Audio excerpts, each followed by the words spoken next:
Welcome everyone.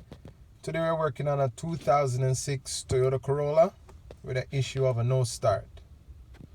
Customer complains, you put the key in, turn the key, trying to start it, nothing happens. No sound, no start, disabled, had to be towed in.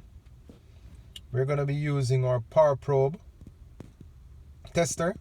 I use this to tap into wires because I want to check the signal coming on the S wire, the S terminal, the start wire on the starter, to see if I'm getting a 12-volt signal when I turn the key.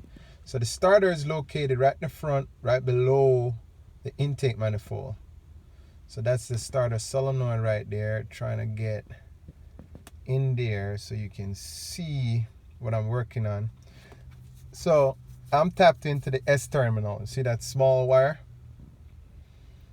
right there? It's kind of tight between the radiator and everything, but I'm tapped into the S terminal. So when you turn the key, that's the wire that gets a 12-volt signal on, and then the starter engages. So I'll be using my power probe, logic probe. When it touches ground, it's green. When it touches power, it's red. So I touch it onto that. Then I have someone turn the key.